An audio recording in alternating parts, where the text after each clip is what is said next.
is Guardian Radio, your station for up-to-the-minute news, intelligent, interactive, and engaging conversation. 96.9 FM. The views and opinions of the hosts and guests are their own and do not necessarily reflect the position of the management and staff of Guardian Network. From what day you may find out, certain people not like me. Everyone got us bag a thing now. Makes true me I do it like Nike. But me not fear no guy now. No matter how hard them a spite me, me just a go and do me thing now. Me just a do it like Nike. Me just a do it like Nike. Me just a do it like Nike. Talking Heads with Naughty is brought to you by Burger King, the Cancer Treatment Centers of America, the Cleveland Clinic, ESC Distributors Limited, Fine Threads, First Caribbean Bank, Fun Foods Wholesale, the IAAF World Relays Bahamas, John's Department Store, Joker's Wild, KFC, Naughty Johnny's, Percy's and Games, and Tropical Gyros. And a hip-hop or calypso. You can't see the star through the tint up. Plus me and the Cuban a link up. Rose gold for the Cuban link up. How much ice just a and me rings up. From what day you may find out, certain people don't like me. Everyone focus back a thing now. Begs through me I do it like Nike. But me no fear no guy now. No matter how hard them a spite me, me just a go and do me thing now. Me just a do it like Nike. Me just a do it like Nike. Me just a do it like Nike. Me just a do it like Nike. Me just a do it like Nike. To tell you the truth, if I were you, then me probably woulda like me neither. Fresh to the top, born again, them said the flow ungodly, my mind need Jesus. Girls call cookies when my mind need reefer. And all when my frost, you can't style me neither. Aim excellent, point blank, tell the truth. Bullets never miss the chin like a Chinese teacher. Yeah, every bad mind fraud, them is them parents did corrupt, so them are negative. You've got it locked to the Wednesday, April 17th edition of Talking Heads. Your boy Naughty and your company right up until 6 p.m. It's an open line Wednesday. We're going to open up the lines. We got lots to talk about. And we will start the conversation on the flip side of the break. You know how to chime in. Here in New Providence, 323-6232, 325-4316, 325-4259. Toll free in any one of the family islands, 242-300, 5720, 242-300, 5720. Text lines powered by BTC, 422-GR96. That's 422-4796. Stream us live, take us wherever you want to go, GuardianTalkRadio.com. That's GuardianTalkRadio.com. Cable channel 969, BTC Flow channel 612. That's how you get it in. That's how you get it on for fresh new smart talk all day. Right here, Guardian Radio 96.9 FM. Quick break, flip side of the break. We're going to open up the lines. Check out the headlines in today's Guardian News and Views in Madison's 1844, brought to you, of course, by Fine Threads. We'll get into the buzz, all brought to you, of course, by John Shoes. So keep it right where you got it. And remember, the lines are open. Whatever you want to sound off on, it's all good. It's an open line Wednesday, and it's going down right after this. Living with a neurological condition shouldn't define you. At Cleveland Clinic in Florida, we do whatever it takes to make life better today while discovering new treatments for a brighter tomorrow. From epilepsy management to specialized spine care and brain tumor surgery, we're delivering world-class neurology care for the day-to-day, for the days you live for every care in the world. Visit clevelandclinicflorida.org/Caribbean. Play with Island Games, we making dreams come true.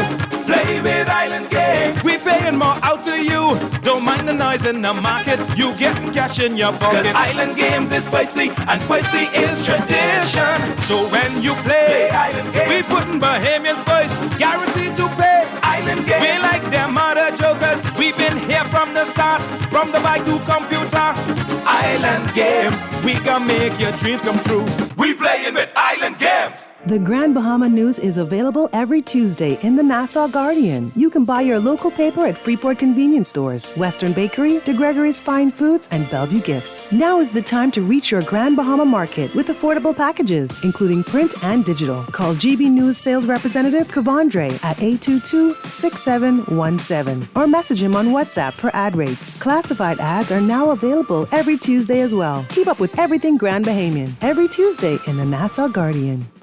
Bring your family, bring your friends, bring your gal. Come witness history in the making at the 2024 World Athletic Relays Chase the Sun, Paradise to Paris, happening here in Nassau, Bahamas. Hundreds of the best runners from more than 40 countries will compete for their place in the 2024 Paris Olympics, May 4th and 5th at the Thomas A. Robinson National Stadium. Get your tickets early at worldrelaysbahamas24.org or at the Andre Rogers Baseball Stadium box office.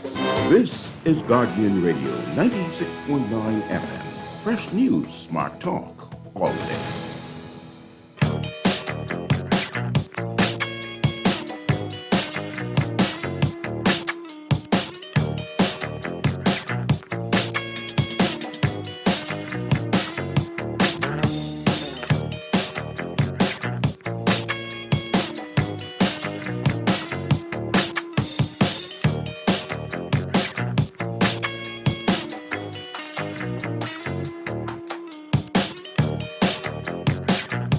We're back at you on the Wednesday, April 17th edition of Talking Heads. And first thing I want to do as I glance the headlines in the Nassau Guardian News and Views in Madison since 1844, all brought to you, of course, by Fine Threads. New arrivals in stock, both locations, top of the hill, Mackey Street, and which is the flagship store, and the Southwest Shopping Plaza location.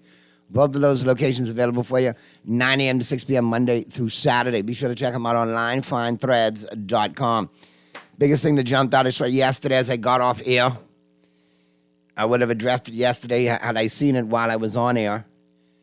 And it's been troubling me ever since. Very sad to know and learn of the passing of John Beadle at the age of 60. Renowned Bahamian artist. All right? Very versatile. All right? Huge on culture. Yeah, man. Huge on representing who we are as a people through his artwork. And he did it on multiple platforms, painting, sculpting, printmaker, but he appreciated art forms in all of their existences. We got several mutual close friends, so I've known John, for a ton of years, all right? Close to 40 years. And I'll be honest with you.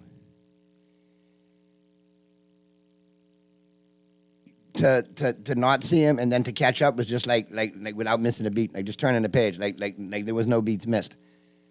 And I was always supportive of his career, and he was very supportive of mine, and I appreciated the fact that he does see stand-up comedy as an art form, because it is. It's not as easy as you folks think. You say, oh, we just go upstage and tell jokes and talk. No, sir. No, sir. In and itself, it is an art form. And joke writing in itself is an art form. So I appreciated him seeing my artistic side, and I appreciated all that he did. And, great write-up by Travis Cartwright Carroll in today's Guardian. But, when you look at who he identified with, he identified with themes of identity, migration, labor, place, culture. Huge artistic icon that we lost, an icon in the art world, for sure. So my thoughts and prayers go out to his family, to his colleagues, to his associates, to his students, to anybody who he's impacted. If you knew John Beadle, you knew a great person. One of the kindest souls you'll ever meet. Good peoples, like the old people say. And he will truly be missed. Obviously, he'll live on through his artistic renderings and works, but we lost a great human being and a great Bahamian and a great champion for culture in this country and art. So I'd be remiss if I didn't start the show by saying that and just simply saying my thoughts and prayers again go out to his family. And if you knew John, or if you didn't even know John, put one up for him. Real good person right there. Real good peoples right there. And now with some of the other headlines that in their own right equally as alarming. Child abuse cases at an alarming rate. 128 cases of sex abuse reported. Story by Rachel Scott. There's an alarming rate of child abuse cases in the Bahamas, and they have been increasing, according to Minister of Social Services Miles Larota. Statistics from the Department of Social Services have indicated a steady increase of cases over the past 3 years, especially after the COVID-19 pandemic. I mean, it's one thing to say that you see the alarming rate and the rise in cases, Mr. Larota, but we need to jump into solution mode right now. We've gotten the statistics. We've seen the rise. Last year, there were 113 cases reported in 2023 compared to 73 in 2022, 79 in 2021, and 69 in 2020, and 86 in 2019.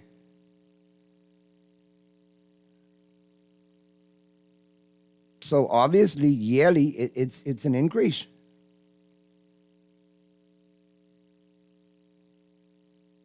$128 cases of sexual abuse reported in 2023. Okay? Now here's what it says. The Department of Social Services reported cases of physical abuse. The physical abuse cases last year with 113 cases reported in 2023 compared to 73 in 2022, 79 in 2021, 69 in 2020, and 86 in 2019. Now, the cases of sexual abuse were at 128 cases in 2023 compared to 92 in 2022, 109 in 2021, 112 in 2020, and 96 in 2019. So physical abuse and now sexual abuse is on the rise. And drastically, a jump from 73 to 113 in physical abuse cases, and a jump of almost 36 or 38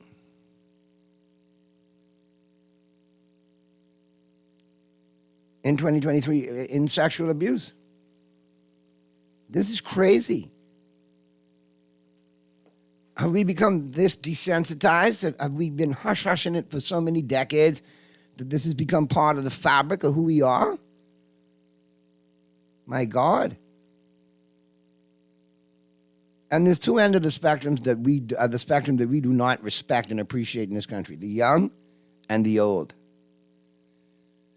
And this is further glaring information that we are neglecting the young. And it's a problem on multiple levels. It's multiple levels. And mitigating factors that go into all of this. Naughty, great show as usual. Government needs to cane people for rape. Cane. How about let's deal with the penalties, the incarceration that comes with rape, and then have a sexual offenders list when you come out, one that works. One that's not going to be open to vigilante justice, but one that works so we know as a society who these people are.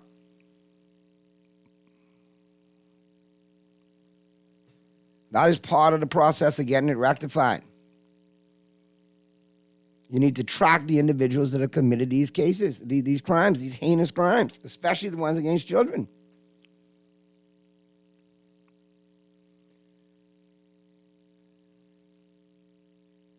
Naughty, I think it falls to a lack of proper education and socialization why we have these continued issues.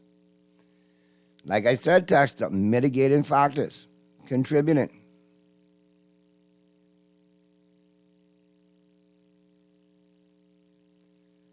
So you have to look at all the mitigating factors, all the contributing factors. And that's how you go about dealing with this. I know people are going to get up in arms about it, about the numbers, but by next week, there's going to be back page news. It needs to stay in the forefront. It needs to stay on the front pages.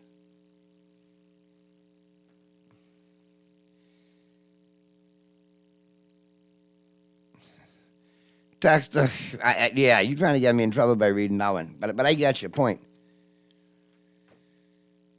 But what say you? What's your take on the child abuse cases that are rising at an alarming rate? Here's another story. Cooper tells UN Forum travel advisories harmful and unfair. Minister of Tourism, Investments and Aviation Chester Cooper yesterday labeled travel advisories against the Bahamas and other Caribbean destinations harmful and unfair. As a destination, we live and breathe by our reputation, said Cooper. This in a statement at the United Nations Sustainability Week Forum. Therefore, it's critical to highlight that travel advisories issued by large nations about the Bahamas and other Caribbean destinations have the potential to do incredible harm to our economies and disrupt our sustainability efforts. We believe the release of these advisories without context is unfair and portrays a sensational narrative that we must extend scarce resources to correct. That's a good point, Mr. Cooper. It is. Because not all the times when these advisories are issued, we have to look at how and why and the reasoning behind. And other times they're warranted. What you need to get at the bottom of, Mr. Cooper, is are the cruise ships still telling guests not to get off in the port of Nassau and still giving their unfavorable reviews on board? That's what we need to get at, a hold up to. Because that's a direct shot in the foot right there. But I do appreciate your stance. For clarification's sake and clarity's sake, yeah. Beat us with the stick we deserve, not one that we don't deserve. And speaking of the child abuse cases and alarming rape, we have another headline here. Activists call for stiffer penalties for convicted rapists. Text that you just mentioned to Kane.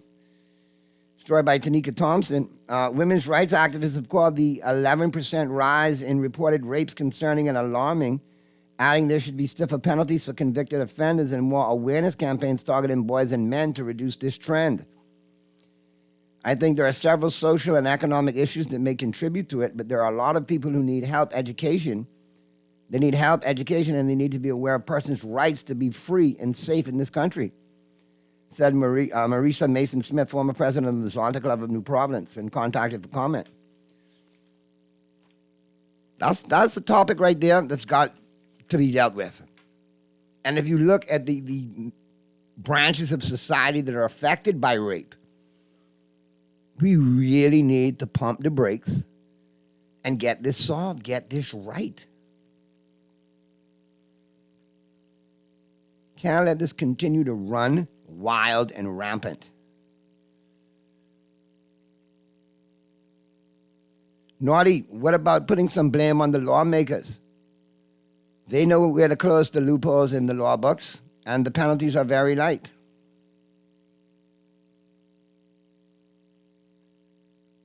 Naughty, I find it comical that Mr. Cooper has gone to an international forum. Why doesn't he try to get crime under control before he goes to said international forum? And fixing up downtown would help. Well, I agree right there.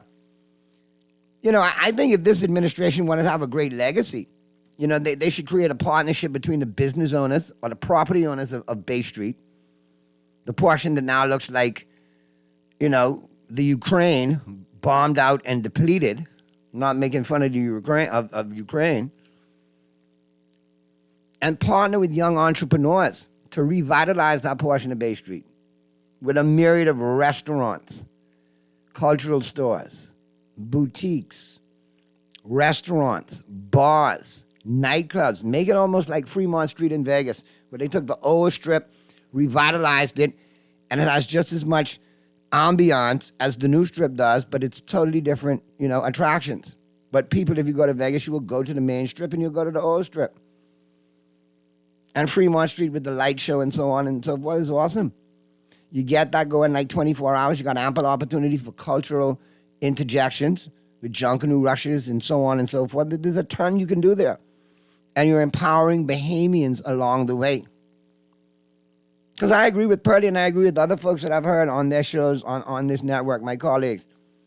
Walk down Bay Street.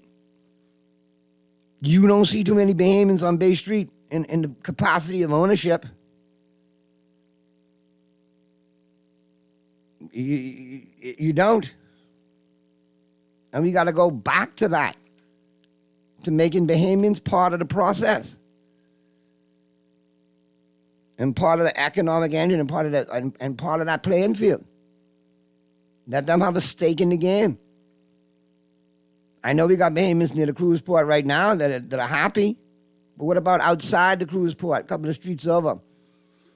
And what about the aforementioned portion of Bay Street I was talking about? We can't get that jump started. We can't get that revitalized. There's not money to make there for Bahamians. And then provide attractions for tourists to give them a reason to come off the ships in Nassau. Give them a reason to spend. Give us an opportunity to raise what they spend in our country to where it is in the region. Instead of being one of the lowest spends, make it one of the highest spends. But I we could go back and forth about this all day. Let me check the text lines. Naughty, until there are consequences and repercussions, we will always have the same problems with rape. Naughty, great show as usual. Crime, they say, is down, but the fear of crime is high. Well, listen, I always cringe when they say crime is down because then you have a spate of murders or events that transpire afterwards. Now, I don't know how crime is down when they say, child abuse cases are up and rape is up. I don't know, and we still having murders. We do 41 or 42 for the year. So I don't know how it's down. And the fear of crime is definitely high. That's up for sure.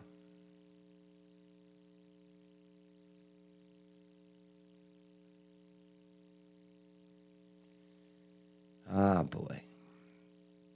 Some of y'all texters, you all need to leave the jokes to the professionals.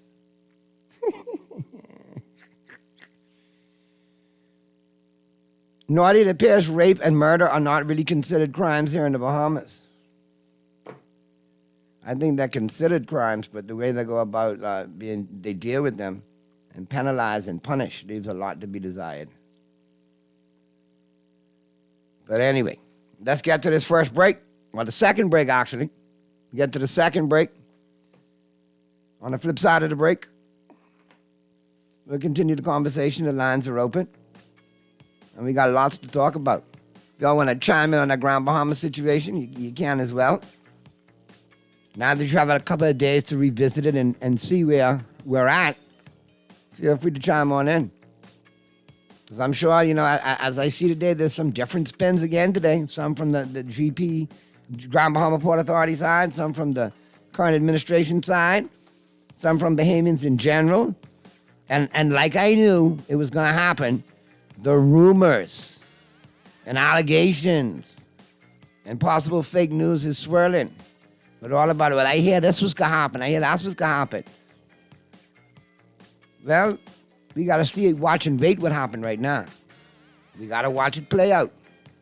It's very interesting, I must say, in the very least.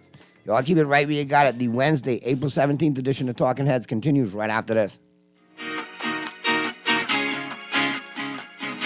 Are you ready for the best of the best? Keep the Vibe Alive Music Group up for sound promotion, and Guardian Radio presents the best of the best Rake and Script Explosion Concert. Mark your calendars for May 11th as Super Club Breezes grounds ignite with Bahamian talent featuring KB, Gino D, Funky D, Veronica Bishop, The Brylanders, Avi, Elon Moxie, and Shine 242.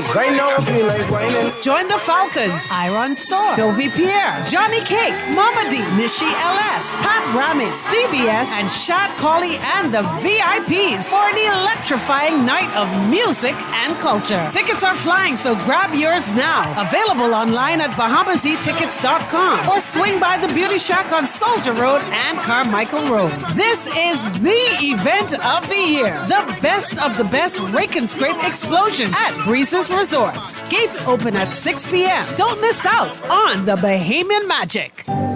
Cancer Treatment Centers of America is now City of Hope, creating one of the leading cancer care and research networks from coast to coast, providing more of what you need. More locations means more care closer to home. More specialists means more expertise. More research means more breakthroughs. More advancements means more treatment options. And more options means more hope. Learn more at cancercenter.com.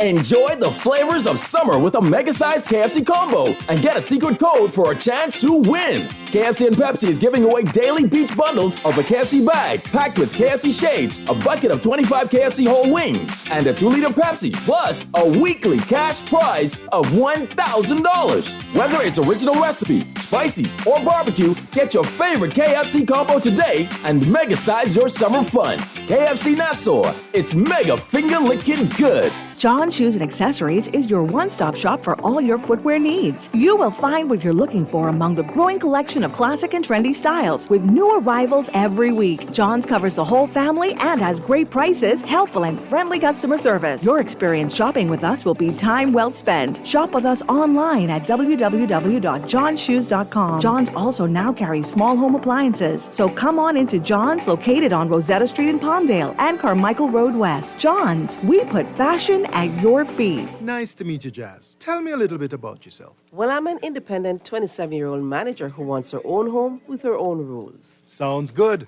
I'll help you get there.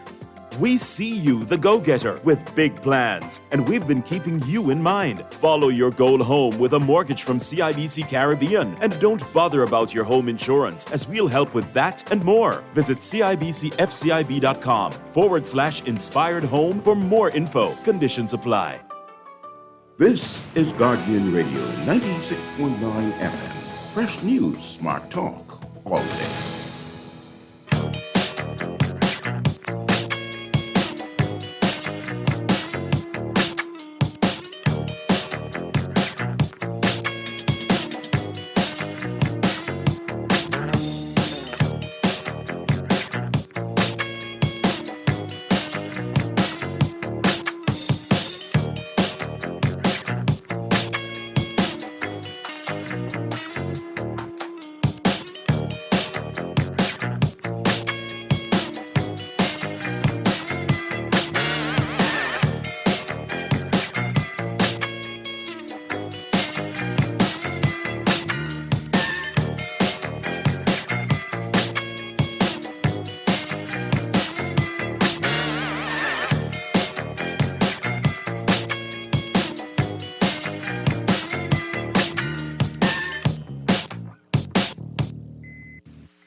We're back at you on the Wednesday, April 17th edition of Talking Heads. 4:45 p.m. is the time.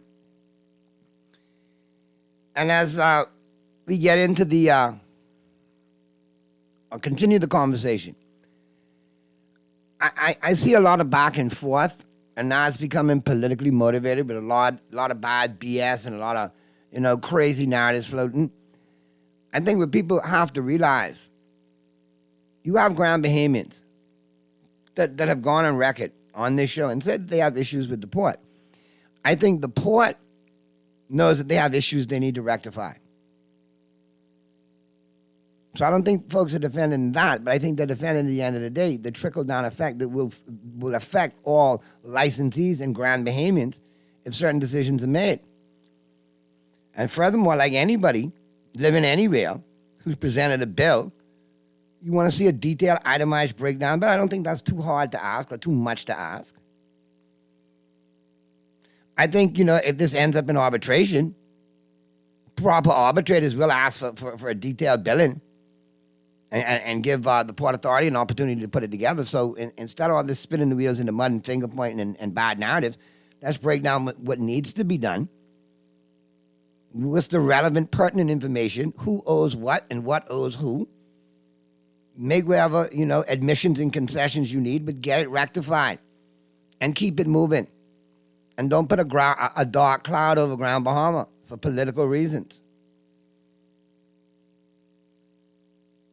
And for the defenders of the PLP, and some indirectly for the F&M, you have to look at the areas that government has control in Grand Bahama, outside of the city of Freeport. And for generations, administrations have dropped the ball. So you can't have confidence. You can't have residents of Grand Bahama to have confidence in governments doing anything for them. They've been brutalized by consecutive administrations. Some have done them worse than others, but they all come back saying, no, you got a bad taste in our mouth. Okay. But at some point, the healing process with Grand Bahama and indirectly Alico needs to start. Because if you know anything about the bottom line, you know those two are major contributors to our bottom line.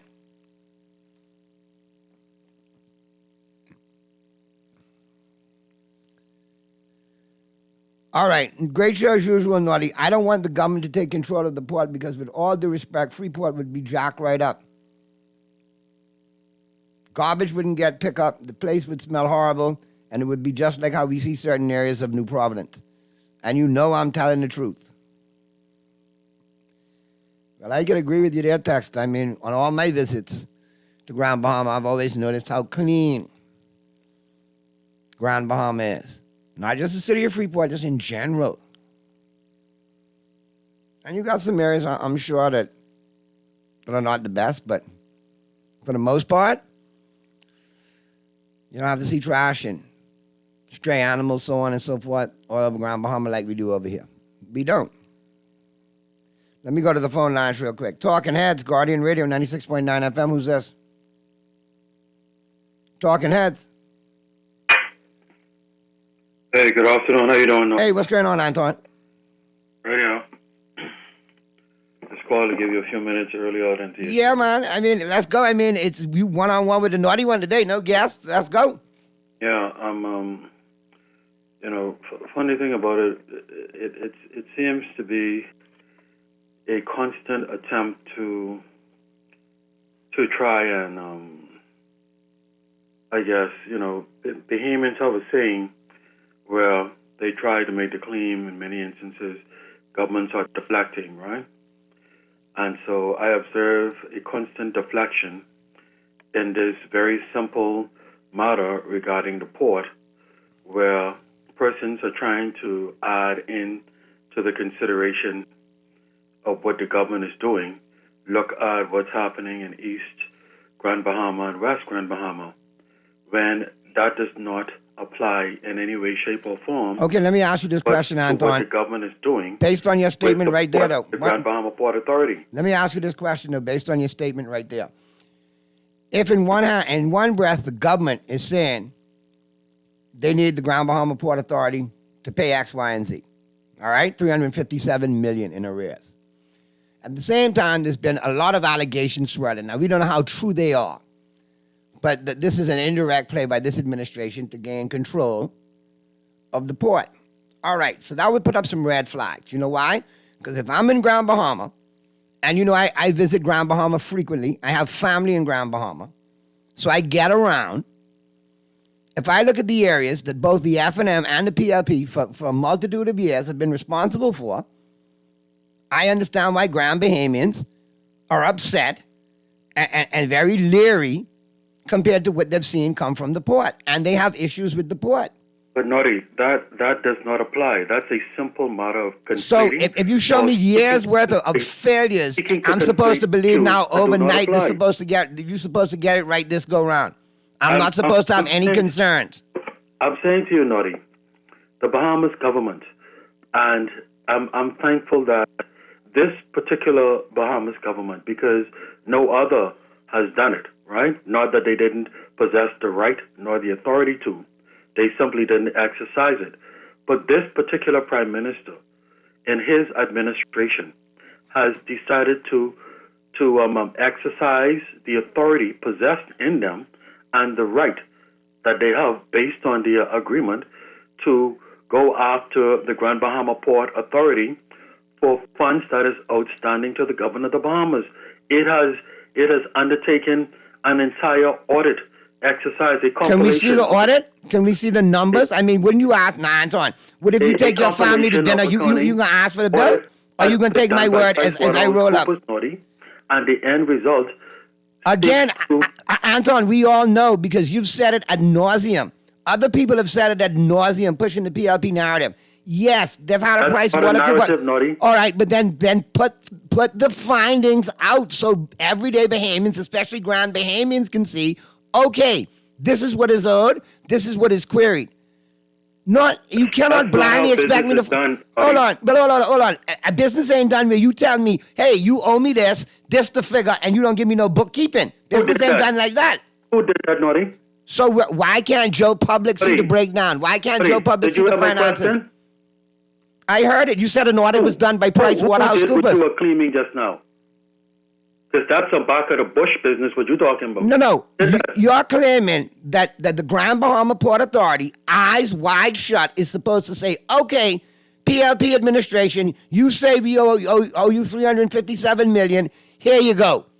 You don't think any sensible business person would say, hold on, can you break down a detailed billing for me, itemize it so I know exactly what is what? That's what the purpose of the. So don't try get out of pocket with me talking back of the bush. And maybe you in back of the bush.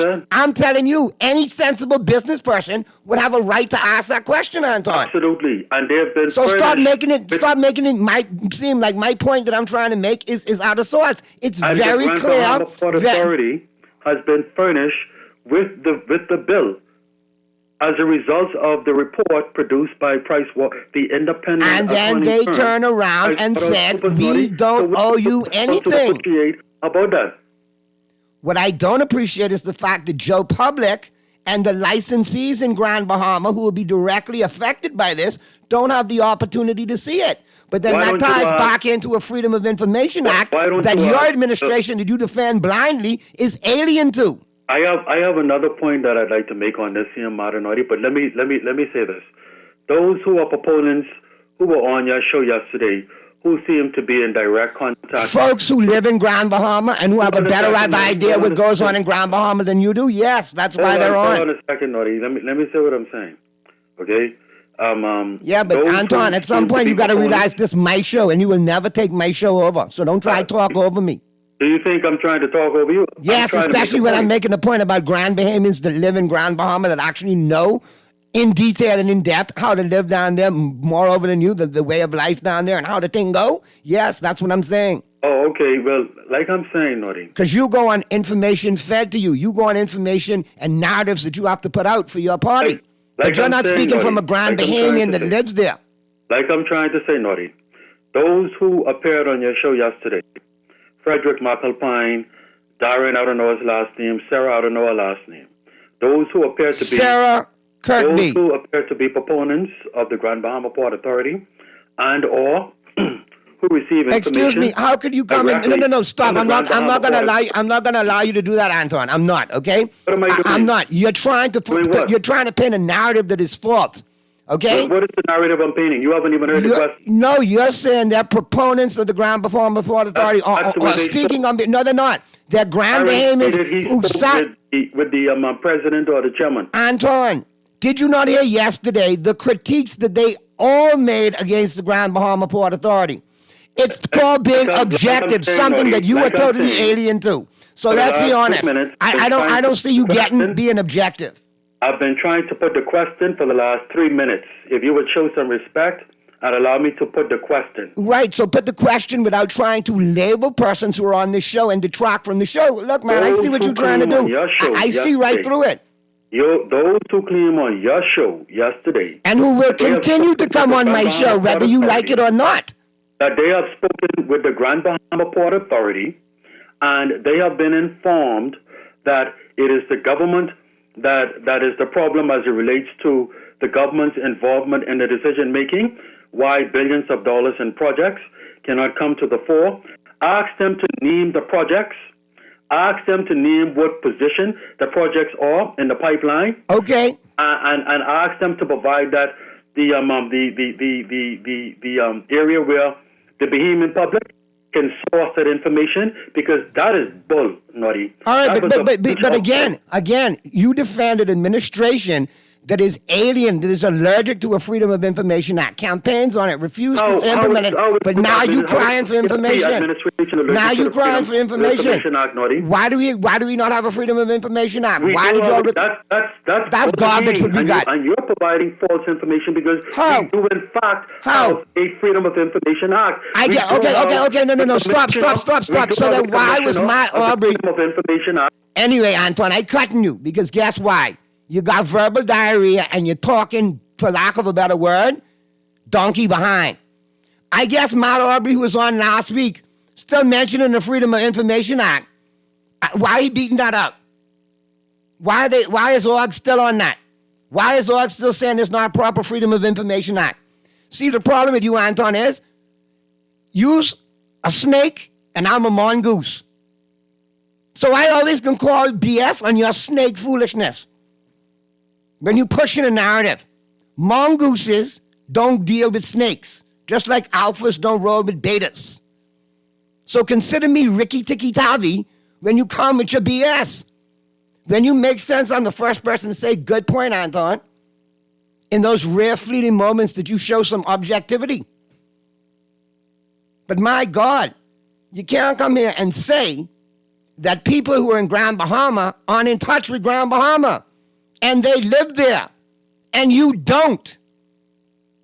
And we all know you're a political parrot that regurgitates whatever's off the pen of your chairman or whoever in that party.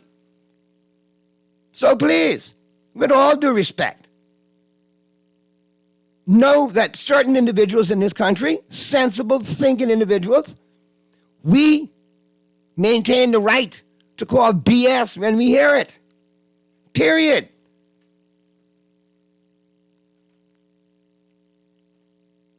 If you see how many texts that tell me I should just cut you instantaneously, like Wesley Snipes in Blade, do you like a vampire? But I don't do that. Because I want you to have your opportunity to speak. But my God, don't come here talking out the side of your neck saying things that are not the case. That just can't fly. Nor do you need to ban Anton from calling your show. You always defending the BLP even when they're wrong. Well, we know that's who Anton is. Naughty good day. The killing is starting up again. The reason is the situation. Patrol cars are parked at various stations. Now the patrol cars have gone dead. The officers are tired and the streets are now busy again. Naughty, I promise you, Fred Mitchell is behind this Grand Bahama Port Authority saga. Trust me, Fred is the de facto leader of the PLP.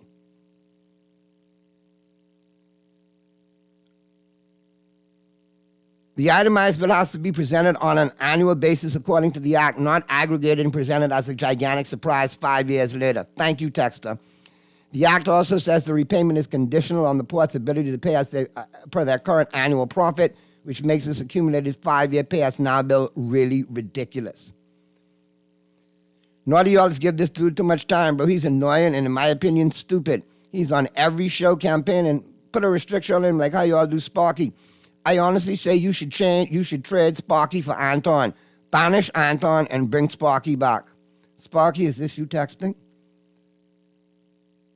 Nor do you really have patience with this man, Anton, always talking foolishness. He should be full, always singing for his supper. All right, there you go.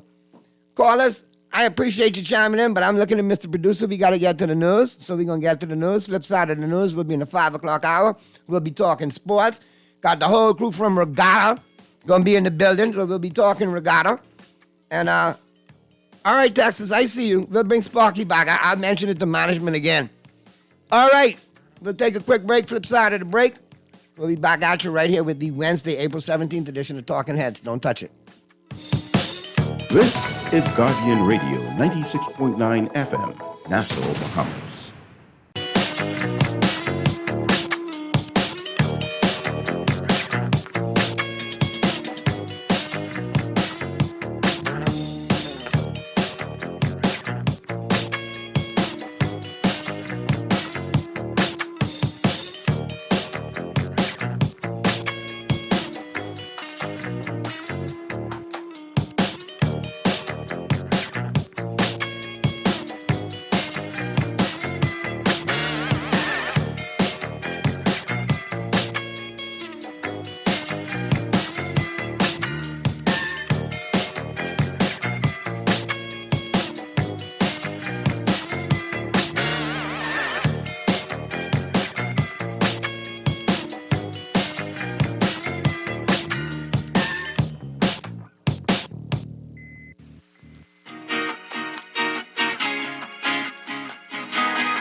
Talking Heads with Naughty is brought to you by Burger King, the Cancer Treatment Centers of America, the Cleveland Clinic, ESC Distributors Limited, Fine Threads, First Caribbean Bank, Fun Foods Wholesale, the IAAF World Relays Bahamas, John's Department Store, Joker's Wild, KFC, Naughty Johnny's, Percy's Island Games, and Tropical Gyros.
We're back at you on the Wednesday, April 17th edition of Talking Heads. Your boy Naughty and Company right up until 6 p.m. And I know Purdy has several engagements today. He may chime in or he may be tied up. So, we'll ride as far as we could ride until we find out what the status is with Purdy. I started trying to make it, so I can't say he ain't going to be here, and then he pop in, and then I don't want to say he could be here, and then he can't make it. So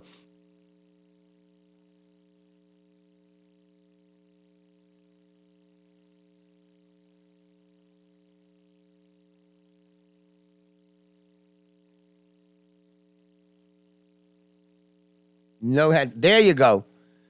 There you go. Thank you. I thought I went deaf for a second there. And I'm not good with sign language. I only know one or two signs that will get me in problems.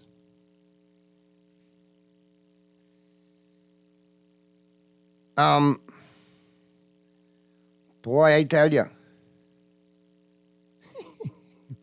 No, we talking sports now, but good stuff for everybody who chimed in and continues to chime in.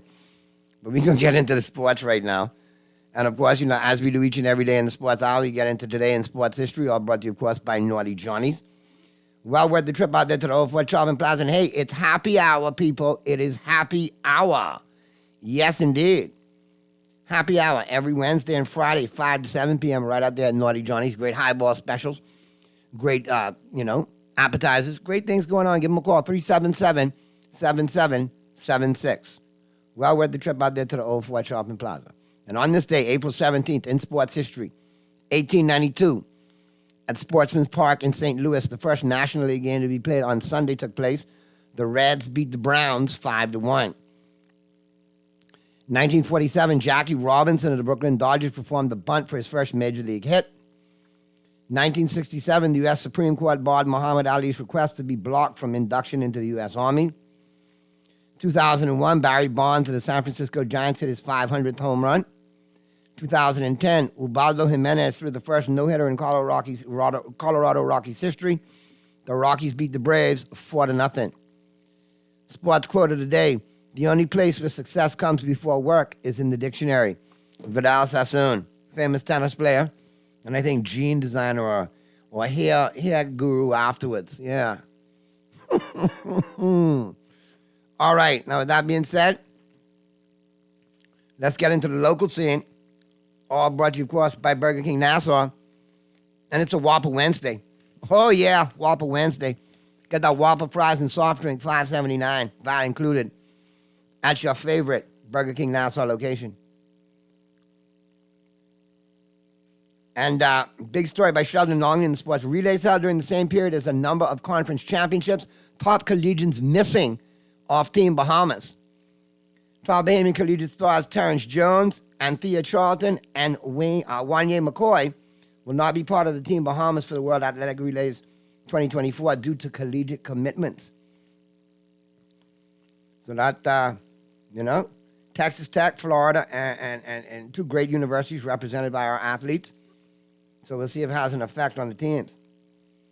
Aubrey transfers to Utah State for his senior season.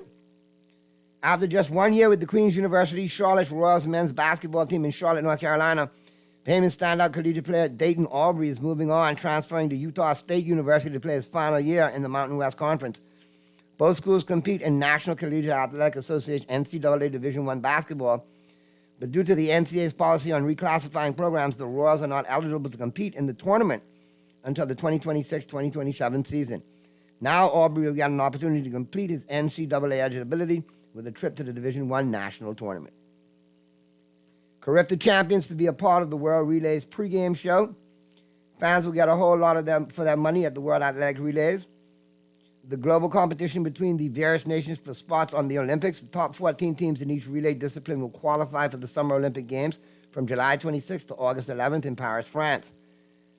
Under the theme Showdown in Paradise, the Relays pregame show promises to be a spectacle like no other, showcasing the best and brightest talent from across the region. And all eyes turn to the Bahamas, where the Thomas A. Robinson National Stadium is set for an unforgettable celebration of athletic prowess and national pride on May 4th and 5th. So we're looking forward to that. I'm glad to see that, everybody's being made a part of this. There's a lot of lobbying to bring this back. Let's make sure we nail it, make sure we execute it. I think it'll be a good opportunity, publicity-wise, for us to do what we need to do. All right. And let's slide on over now to who's in and who's out. All brought to you, of course, by Tropical Gyros. And who's in? Let me get this one phone call, and then I'll tell you who's in. I got all kind of sailors in my studio, all kind of captains, all kind of my regatta crew. I see them all lined up here. So we're going to have a great conversation with them, but let's just get to this call real quick. Talking Heads. Talking Heads. Hey, what's going on, man? Hey, what's happening? All is well, all is well. Listen to me, man. You know, this is the best opportunity for us to beat them Nuggets, right? Go ahead. This is the best opportunity for the Lakers to beat the Nuggets. Best opportunity for us to beat the Nuggets. How so? We're thriving right now. The Lakers playing good ball right now. Okay. You understand? And the Nuggets right now, I think Murray can get injured. I was looking because he ain't been injured all year. All right. I think Murray can get injured.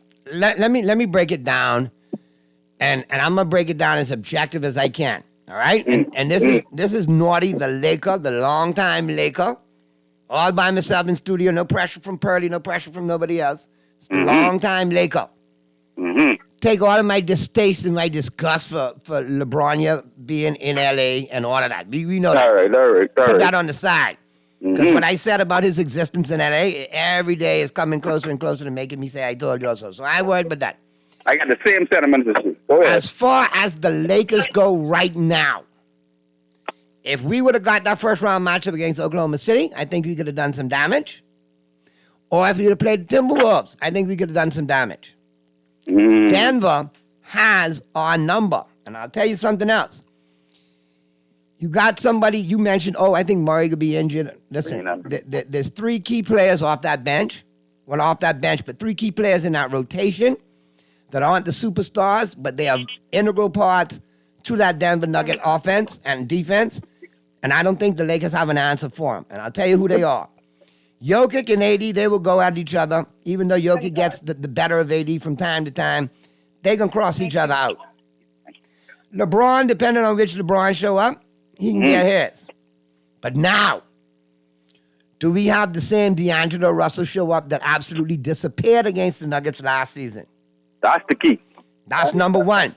Number two, do we have an answer for Kentavious Caldwell-Pope, who has killed us ever since he left L.A.? He got an issue with us letting him go.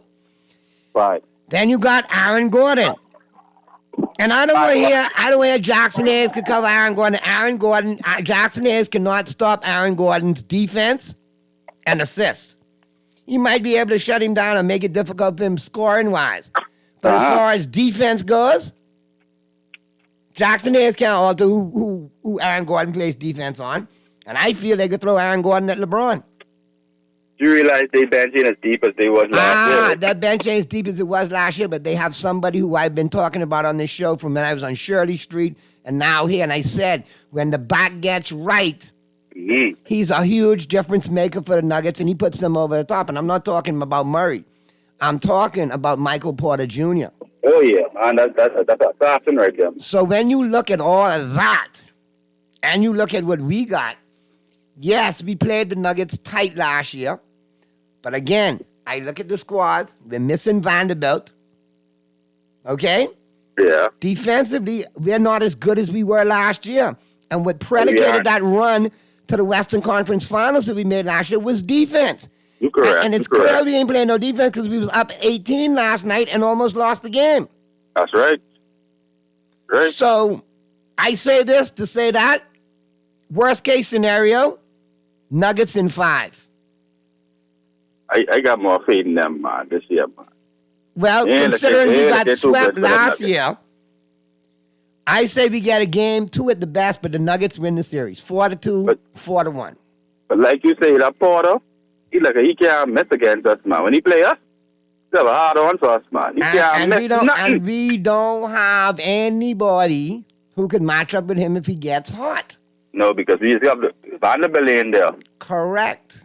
Vanderbilt in there, yeah. Gabe Vincent coming off injury. You got mitigating factors to look at. And the key to it is which D'Angelo Russell could show up. To show up. Exactly. Is it going to be D-Lo or Dino? If Dino show up, we finish. Yeah, Dino show up, we finish, man. And I think I was objective as I could be talking about my Lakers, not even getting into the whole foolishness that is LeBron in LA. Well, the quicker LeBron can leave, all the Rui them could get more shots. Man, listen, I would love to see them keep Rui Hachimura, keep Austin Reeves, keep Christie, keep Jackson Hayes. And there's another piece or two there that I would keep. I like Vanderbilt. And the rest, you jettison. Yeah, and let's throw some shooters around there. You got money to spend, and you get some draft picks back, and you build the way other teams are building. Exactly. Bill Young. Correct. Bill Young. Correct. You see that guy from New Orleans who was shooting all them trees last night? Which one? I forget it. Something tree or something. One junior or something like that, man. Forgot his name, was Jones or something like that. Yeah, he was lights up last night. From half court and thing, man. Pulling up from anywhere. And they made a comeback. I mean, the Lakers were up by 18, and they made a comeback. And this is yet another game that I've seen recently where the Lakers have had a big lead, and the defense has let them down. Always. And that can't happen in the playoffs. That's happened with us with Denver. He's be up by a little bit, and then they start blowing us out in the fourth quarter. Separating. Yep. And I mean, when you look at it, you look at what the Lakers did last night, and you look at the recap, you got LeBron with 23, Davis with 20, Russell with 21, Reeves with 16, Hachimura with 13. Yeah. Are you going to get that? Are you going to get that balance against Denver, where you got defenders that are going to make it difficult, and they play a certain style of ball? And look, KCP shut thing them right down, man. I guarantee that. I say, Lakers, we need to be cautiously optimistic and creep before we walk. If we see us win a game, then we can start talking. But right now, that's how I feel. If we win this first game, then we can think optimistically. If the Lakers have any chance in this series, they got to win the first game. We have to win the first game. If they don't win the first game, they come out of Denver down 2-0. This one over. We get sweep, man. Are you sure of that?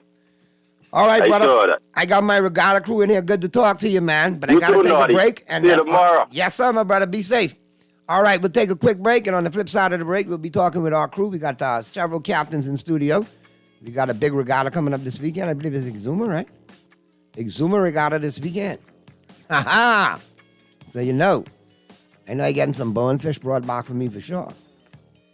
But I want them to take the bone out of it, just bring the fish. All right, we'll be talking sailing. And we'll be talking with some candid characters on the flip side of the break right here as the Wednesday, April 17th edition of Talking Heads continues right after this. Cancer Treatment Centers of America is now City of Hope, creating one of the leading cancer care and research networks from coast to coast, providing more of what you need. More locations means more care closer to home. More specialists means more expertise. More research means more breakthroughs. More advancements means more treatment options. And more options means more hope. Learn more at cancercenter.com.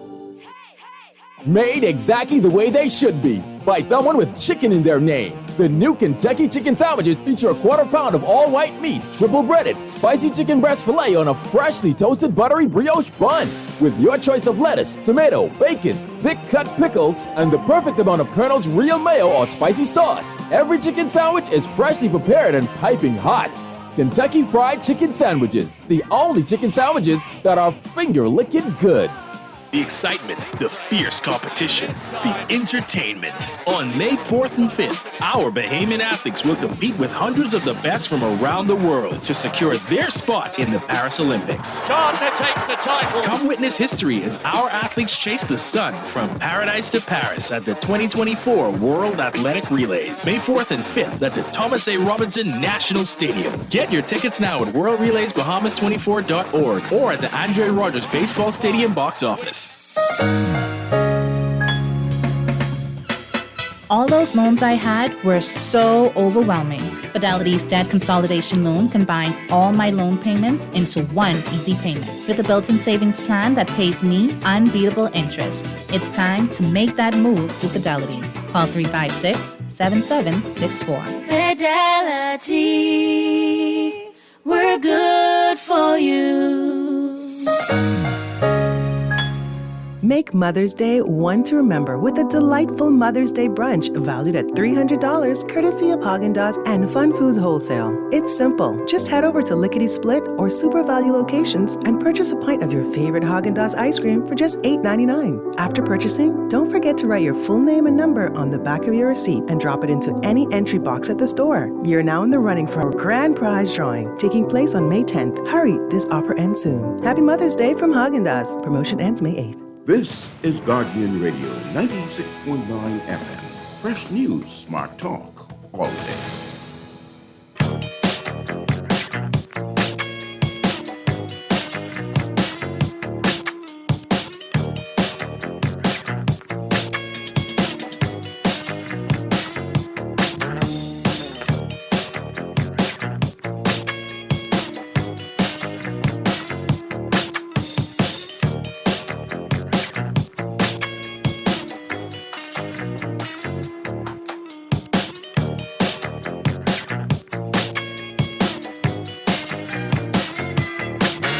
We're back at you on the Wednesday, April 17th edition of Talking Heads. We got this caller on the line. You want me to knock this caller out real quick, and then we get to guest Talking Heads? What's up, no? This is Petersburg. What's happening? What's going on, St. Pete? You got to make it quick, boy. I got the whole crew from Exuma and Long Island here talking regatta. You know, that I can get thick real quick. Hey, everybody said Zion wouldn't come in the game. The Lakers would have lost. Hey, man, look at, like I said, next man step up. Look at, like I said, Denver's not the team what it was last year, man. Like Jokic gonna get his points. I mean, the Lakers play.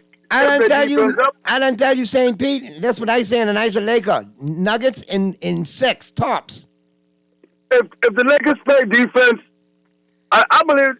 But the Lakers ain't been playing no defense. Last night was a great example. You're up by 18, and you let them run you all the way down. We ain't been playing defense for weeks. But look here, they playing Denver now. You know, they done all the study for last. I believe this could go to 7, man. I believe the Lakers could go. I believe you stopped off at 7-Eleven or something on the way before getting on that highway in Tampa and got you a cocktail or two. I believe you got some brown liquor in your cup. I'm a Publix picking up some subs, man. All right, but I know it in Publix too. You got the beer aisle right down there with the 12-pack for $6.45. I know what time it is. Boy, you. All right, man. Hey, go regatta, Village Town, baby. Village Town, the Dorset Village Town. All right, good to talk to you, bro. We'll talk again tomorrow, man. Be safe, St. Pete. All right. So I got my good friend, Di Turnquest here from the National Regatta Association or Committee or Desk or whatever the heck it's called. I keep messing it up, but hey, the Regatta Desk. You know, I still waiting to see the Regatta Desk, you know. I heard about all kind of regatta, but I want to see the desk. So listen, grab the microphone right there. Grab that one. You grab that one, you grab this one, and we all good to go. So I see you got some of my favorite captains in here representing Long Island and Exuma. Well, I know you want me to bring some of the more prominent let's cut right to the sailors chase. and boat owners. So I brought Mr. Keith Carroll out of Long Island. There you go. And Mr. Gerard Moxie out of Exuma. And listen, man, good to see you all again, man. You know, like I always told you, this is definitely a place for regatta because I support, you know, what you guys are doing.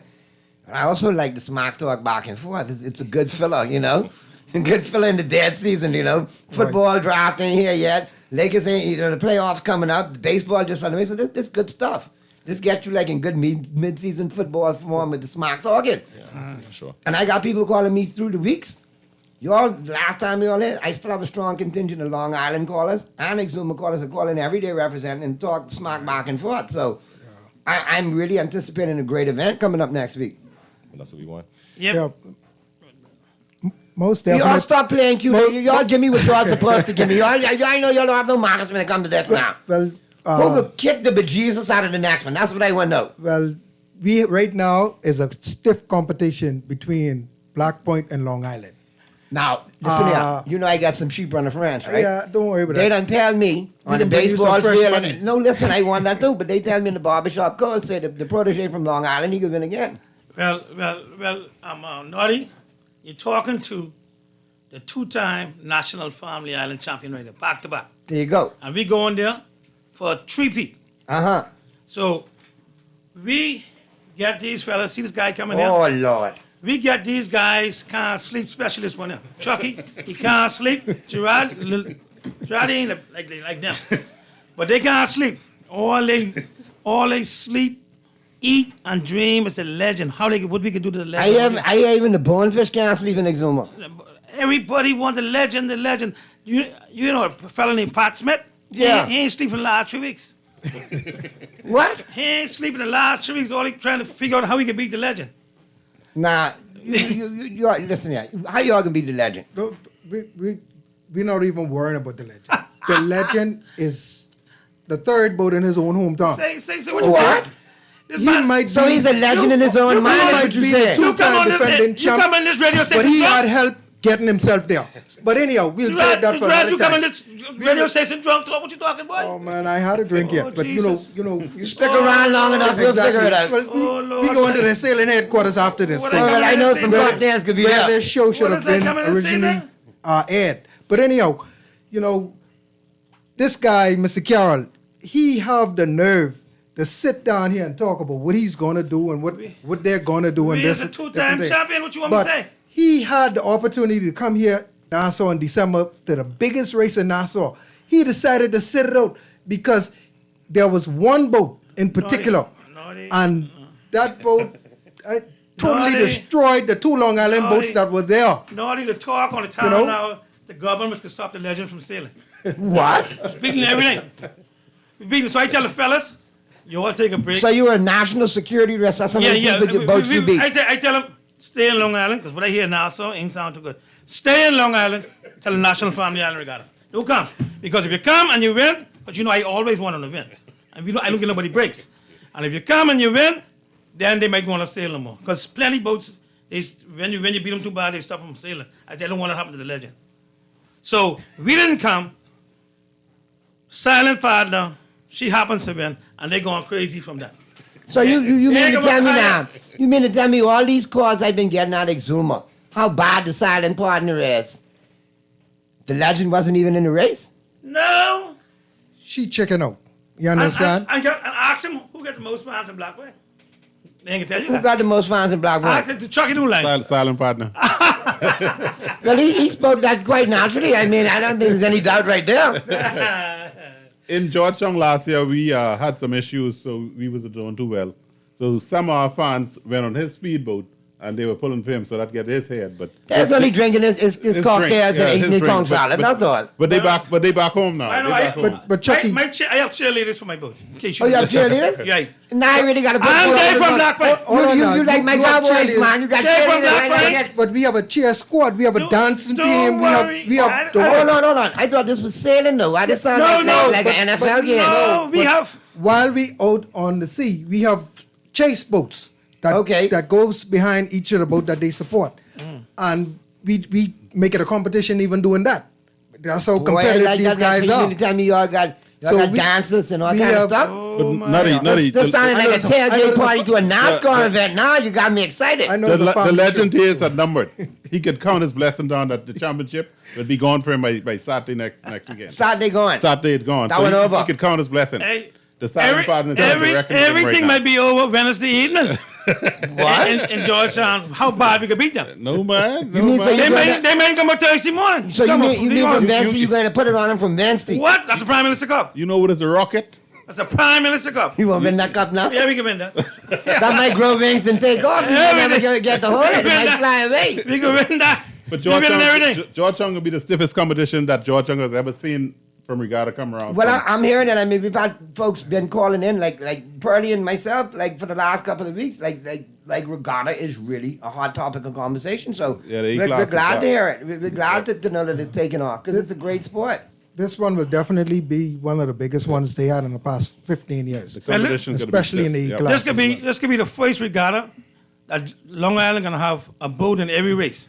We usually take A, B, and C, but this year we're going for A, B, C, and E. So we're taking everything Long Island. Real quick, break down the classes again for me and for the listeners so we know exactly the categories. Okay, we start with the smaller boats, the E class. That consists of 2 persons, 1 to 2 persons on board. Okay. And then we move up to the C class, which is a 17-foot boat that carries anywhere from 4 to 6 persons depending on the weather. Okay. And then we move to the B class, which is 22-foot, and they carry anywhere from 7 to 10 persons. And then the big boys of the group is the A class. It's a 28-foot boat, and they carry anywhere from 9 on a given day up to 17 persons. So they are the classes that currently racing right now in sailing. All right, callers, I see you. One, you need to call back. We'll get you when you call back in. But yeah, it was important for me to ask about the boats. And again, remind everybody, all locally made, local materials, all of that, correct? All of the boats are locally made with local materials besides the timber that we actually use, the planking. Right. But the frames are grown here in the Bahamas. All of the work is done here by Bahamians.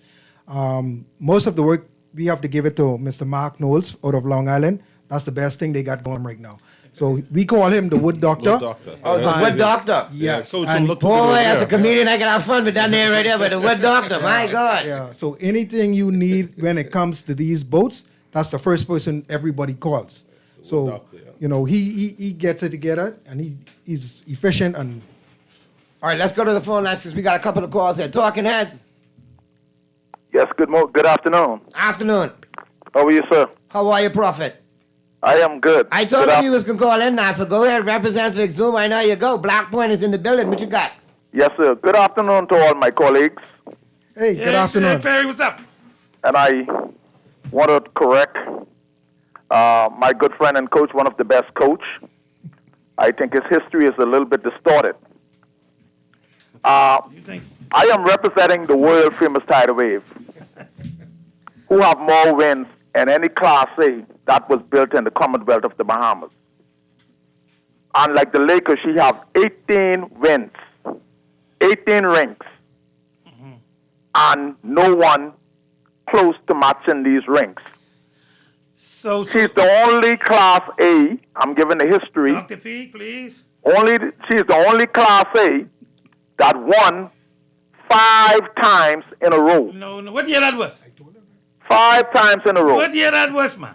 And I want to say to the coach, my bloodline, all of those in the studio, she have just been some rotten wood that we have by the being replaced by the Wood Doctor.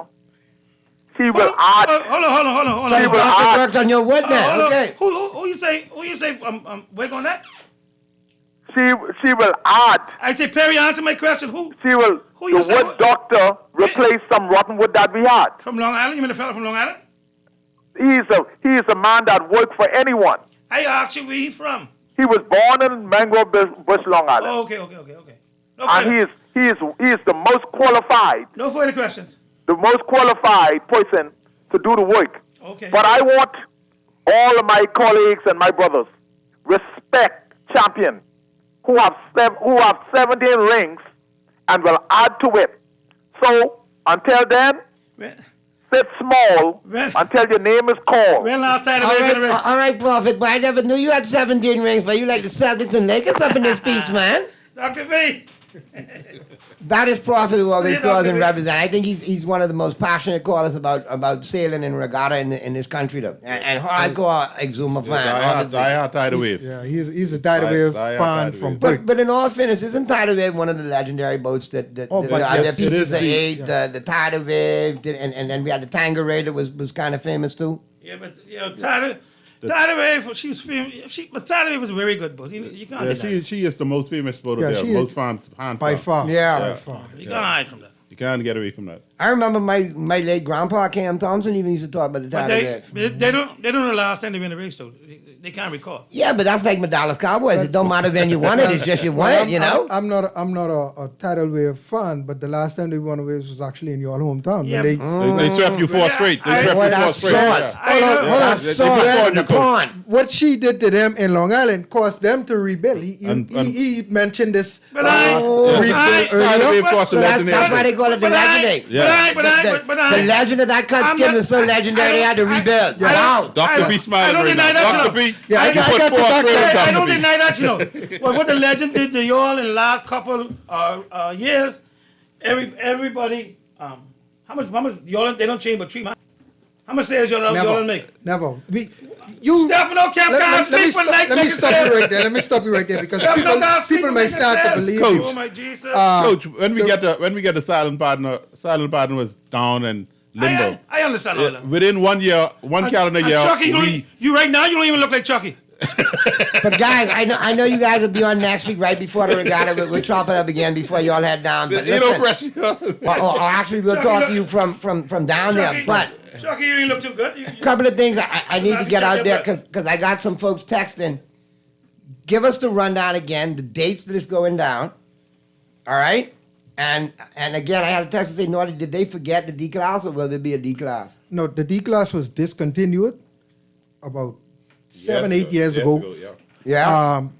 The reason why the class between D, the size wise, it was less than a foot, and to regulate the class size, you would have to been given time allowance, and it's hard to erase time allowance. Right. So what they did was they moved forward and made it more practical for the kids who we were targeting at the time because we didn't have any young bloods involved got in young sailing. blood now, though. So now we develop a class I think they have which 30 was especially for the All right. children. And you got 30 E-class boats already? 30 E-class and 38. 38 Awesome. C-class. Yeah. So we got all the classes represented. Yes. And it's going down at the dates again, Derek? It's April 23rd. 23rd to the 27th. 23rd to the 27th. That's next week. Wednesday. Next week, Wednesday. Wednesday Right. is the first race. The bell And then ring straight next through the week, Wednesday. weekend. Go straight through the weekend up to Saturday. And yeah, and for my fellow foodies out there, you have all the each drinks and all of that, right? Oh, everything. You gotta things you can't find anywhere in Nassau. You're My gonna mouth be able to watering find right up now, there. but I want some bonefish. You gotta have that old fashioned outside cooking on the rock, boil up, where they roast the corn in the front of you. They have all of the things I'll be that you got really the grill don't going, get eh? in Nassau. Coach, I'll be You're got gonna it. be able to get up there. Before we go up the show, anybody know Tide High in Bucktown yet? I think Pat, just a new boat. You know, he can get out the creek to go up at the tide. But coach, I think they have spring tide about 6 o'clock this afternoon, so he'll be able to get out the Oh, creek. even be getting over. I was If- wondering, because I hear from Pat all day. If he don't get out of the creek, he says he's going to put it back on the trailer, take the mass out, and trailer it to Georgetown. Oh, So he said, don't get scared. He tell me this on the way back. Okay. Pat, I'm giving coach a message live on air. Boy, look at y'all. This getting to be like WWE now. I was wondering if Tide get high because look like Tide. When he build up a Tide ain't going high in the area. Tide ain't going high yet. Well, if you know tide, they're in the silent partner reach, we can take what's left. So get out the creek quick, Pat. Because we're going to dry Georgetown. Before it gets too thick in here, man, I see my producer telling me we got to get to the break. I want to thank you all for stopping by. Thanks for I having us. appreciate being candid as always, and we will talk next week. I'll work it out with Dari either Wednesday, Thursday, or Friday. We'll speak to you guys down there from the site. I need the same energy, whether you get cut skin or not. It could be more. It could be more. All right. It could be more. We have a little juice. Some people may be talking. Some people can't even know what to say. You will be back in Nassau. Well, somebody bring me back some fresh mutton and some fresh bone fish. That's all I need. But we can definitely bring you a lot of mutton. Because we can do All right. some. Oh, boy. Some fun. I appreciate you all chiming in, and we'll continue to get it out there for you and get all the information, relative information, so folks who want to get down there and attend can do it. And I appreciate you stopping by. And thank you guys for being so candid and making us not forget about regatta racing, man. It's a great opportunity for people to enjoy themselves and for you guys to do what you all do. Thank you. Thank you. All right, so we'll talk soon, man. Quick break, flip side of the break. Colin Cowherd taking us home. Full rundown on the NBA playoffs. Who's in, who's out, who'll go via, and who'll go home. All right, and we'll see you right here tomorrow. Well, Pearlie will see you tomorrow right here on Talking Heads.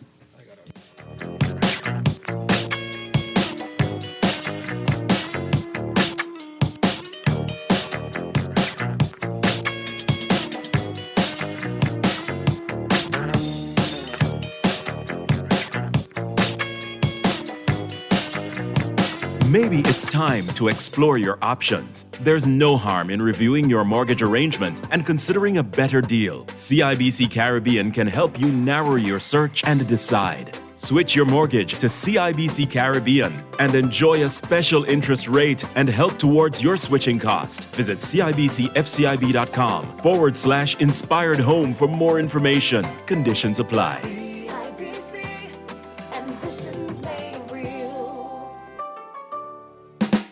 Play with Island Games, we making dreams come true. Play with Island Games, we paying more out to you. Don't mind the noise in the market, you getting cash in your pocket. 'Cause Island Games is spicy, and spicy is tradition. So when you play Island Games, we putting Bahamians first, guaranteed to pay. Island Games, we like them other jokers. We've been here from the start, from the bike to computer. Island Games, we gonna make your dreams come true. We playing with Island Games. John Shoes and Accessories is your one-stop shop for all your footwear needs. You will find what you're looking for among the growing collection of classic and trendy styles with new arrivals every week. John's covers the whole family and has great prices, helpful and friendly customer service. Your experience shopping with us will be time well spent. Shop with us online at www.johnshoes.com. John's also now carries small home appliances. So come on into John's, located on Rosetta Street in Palmdale and Carmichael Road West. John's, we put fashion. Whether you like it hot or you enjoy being original, KFC has the only chicken sandwiches with attitude, featuring 100% extra large white meat chicken fillets for 100% flavor. Enjoy the famous flavor of KFC 11 herbs and spices in the KFC original recipe burger, or take the heat up a notch with a spicy filet with a KFC Kentucky Deluxe sandwich. And for a limited time, enjoy your favorite sandwich with fries for only $7. That's how it's done. KFC Nassau, it's finger-licking good. This is Guardian Radio 96.9 FM. Fresh news, smart talk, all day.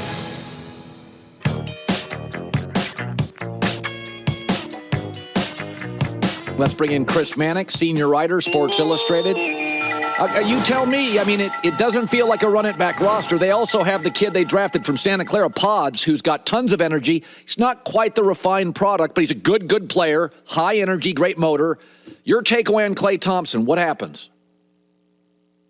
Yeah, it does not look like a run-it-back roster, because even though this team went 27-12 down the stretch, they still finished as the 10th seed and got creamed by a Kings team without Malik Monk and without Kevin Huerter. So the facts kind of speak for themselves. Now, I talked to a couple of team executives this morning about what they would offer Klay Thompson in free agency, and their guess was somewhere between $20 and $25 million per year over a 2 or a 3-year deal. They also guessed that Klay Thompson is going to be looking for significantly more in that deal. So there's going to have to be a reckoning, I think, in that Golden State front office. Joe Lacob, the owner, has made it clear he wants to take this team under the luxury tax next season. They spent $380 million on salaries and tax penalties this year. He wants to get them under the tax that next season. That can begin with excising Chris Paul from the roster, but it's going to lead to a hard conversation with Klay Thompson where they say to him, we think you're worth X. If you think you're worth Y, go out there and see if it's out there for you. Yeah, I get that. We were talking about, I threw out my scenario. The Clippers unravel against the Mavericks, and Paul George is like, I'm a California guy, I don't want to leave the state. but I'm over this. I'm over Harden. I'm over Kawhi. And that he moves up north, and then you can keep a lot of your Moses Moody, Kuminga, and frankly, you give LeBron a call because Steph's timeline's probably 3 more great years. But I do think Paul George is somebody, I mean, he chose California. Is that crazy to think? Because if you do that with Paul George and you move off Chris Paul, you could keep a lot of the parts. Otherwise, what would they do? Look, I don't know if the audience wants to be bored with salary cap machinations and exactly why things will or won't work because of the first apron and the second apron. Just to say, it would be exceedingly difficult, if not impossible, for the Warriors to pull off a deal that brings Paul George to Golden State. It would have to be presumably a sign and trade deal. Maybe Paul George opts into his contract. There's just a lot of obstacles standing in the way of Golden State, which is what makes this situation that they're in so problematic. I mean, they can rely on some organic growth next year. I think Kuminga is a star in waiting. I think he's going to become an even better player next season. You mentioned, Brandon Podziemski. He is someone that's going to get better in a more enhanced role. So even if Klay Thompson leaves as a free agent, they can fill in some of those voids with the players that they already have. But Colin, we're talking about a team that has made championships the bar, 4 championships during this era. There really is no scenario where you can look at this Warriors team and say a tweak there, a twist there, and they are a championship contender. That's why I think this offseason is going to lead to some very hard conversation that Warriors front office about where this team goes from here. So LeBron is 12-0 in his last 12, like game 7s, play-in games, in-season tournament. He, in this roster, I said before, is that if they were a band, they could give you great performance. But they're not a world tour band. They're just, LeBron's old and AD's older than his age, and they don't have a lot of dependable parts. But you could get one great night out of them. I think they match up pretty well with Denver. Don't think they'll beat them. Probably get beaten 5. What transpires, in your opinion, in that series? Oh, Colin, I'm sitting here in Nick Wright's chair in New York City, so I feel like I should be infused with LeBron and Lakers optimism, but I'm just not right now. I mean, you look at the most recent history, a 4-game sweep in the conference finals last year. The Nuggets went 3-0 against the Lakers this season. Yes, the margin of victory in those games was very tight. The Lakers were not blown out in many of them. So you have some reason to believe they'll be competitive in this series. But I'm sure there's an argument to be made that catching the Nuggets early might be better for them than catching them late. But you can also make the argument that the Nuggets are not exactly sleepwalking into the postseason. They won 6 of their last 8 games. And despite some of the adversity that they faced during this regular season, they still finished in a statistical tie with Oklahoma City for the best record in a competitive Western Conference. So you really got to squint to look for the Lakers' pathway to victory. But I'll do it for you if you want. The pathway to victory is D'Angelo Russell playing out of his mind. D'Angelo Russell, after the All-Star break, averaged about 20 points per game, shot 41% from 3. Those are excellent numbers. You saw him down the stretch against the Pelicans last night, making a key 3-pointer. They need the D'Angelo Russell that played the second half of this season, played in the play-in, has played in for a lot of his time with the Lakers, to show up in this series and not be the D'Angelo Russell that was virtually unplayable in that series against Denver. The Nuggets just played D'Angelo Russell right off the floor. And if he is that same player, this series is going to be over very quickly.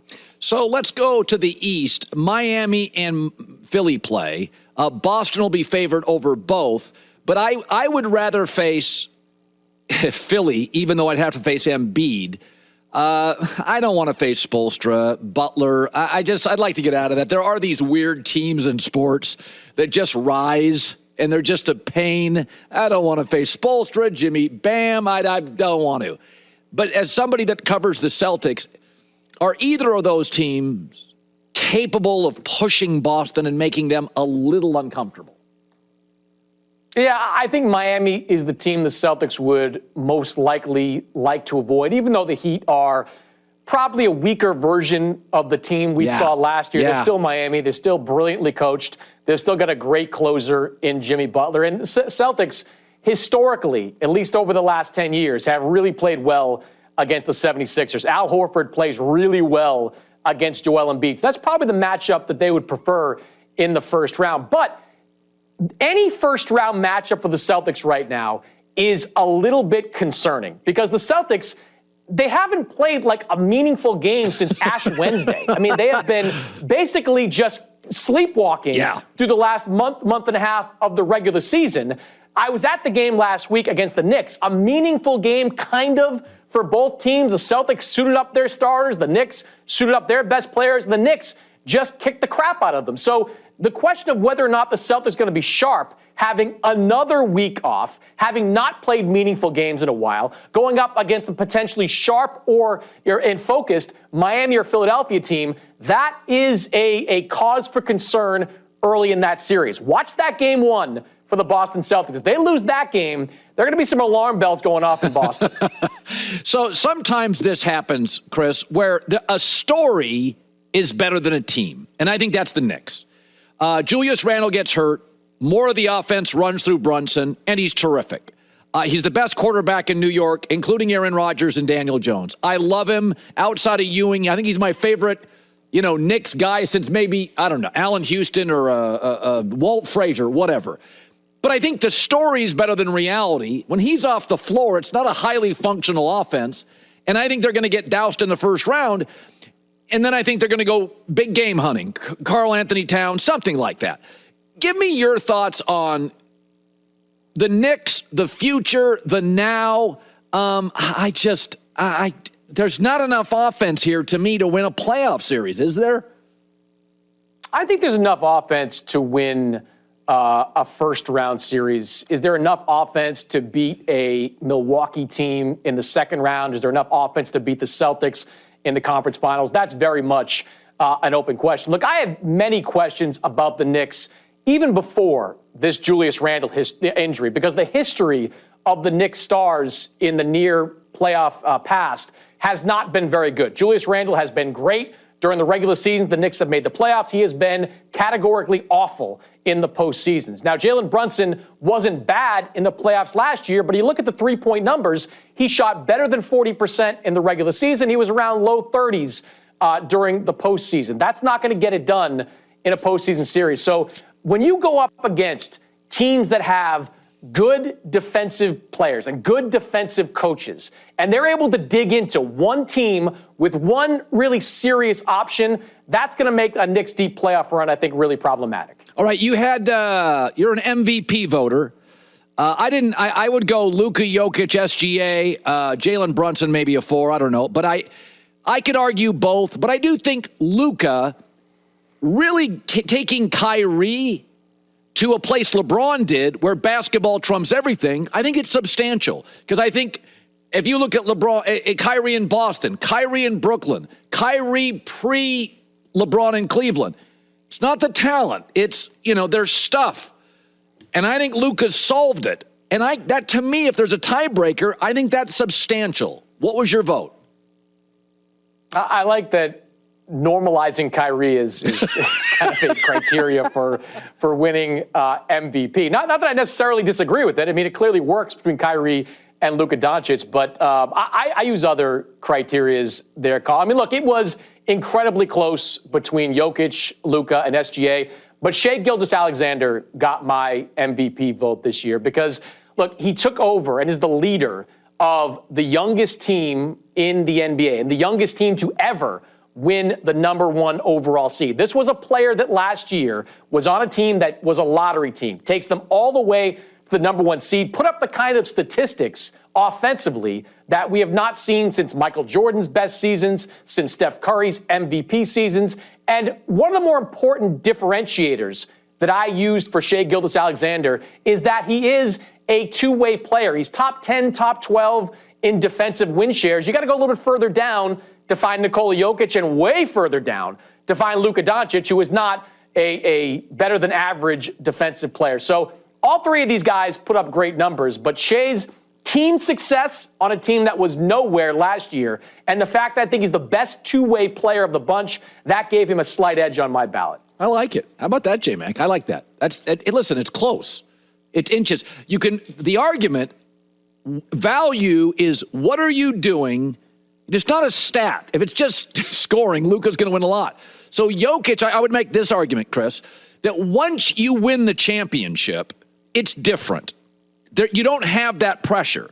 Luka still faces that, right? SGA faces that. So Jokic doesn't face that like impending pressure. Jason Tatum now faces real pressure. Bro, you got to get to the finals. This team is stacked. So the argument, if you make that argument, it comes down to Luka and SGA. Well, Luka has like a guy that was a hit a bucket at a finals guy in Kyrie. SGA's got Chet Holmgren. So, J-Mac, your reaction to that? That's interesting to me. I just don't see how you can put SGA on Luka's level. Well, as what? Like you said, Chet Holmgren comes in and they improve by 15, 20 wins. Like Kyrie Irving was there last year. They're better because Luka is a better defensive player this year. I think Chris would probably agree. Is SGA a good defense? Does defense matter at all? It does? Yes, I would say defense matters, significantly. The Thunder, outside of rebounding, they're a near flawless team. And SGA is a big reason for that. I watched a lot of Oklahoma City games this year. SGA is often deployed on one of the better, if not the best, wing player on an opposing team. It helps. He's got Lou Dort there, who's a great defensive wing as well. But SGA oftentimes plays against top offensive players. He also gets to the free throw line an absurd amount. His clutch numbers are ridiculous. Look, This was the hardest MVP ballot I have filled out in about 15, 20 years of doing it, because all three guys you can make a compelling case for. But I think Shea, again, being the two-way player and having a team that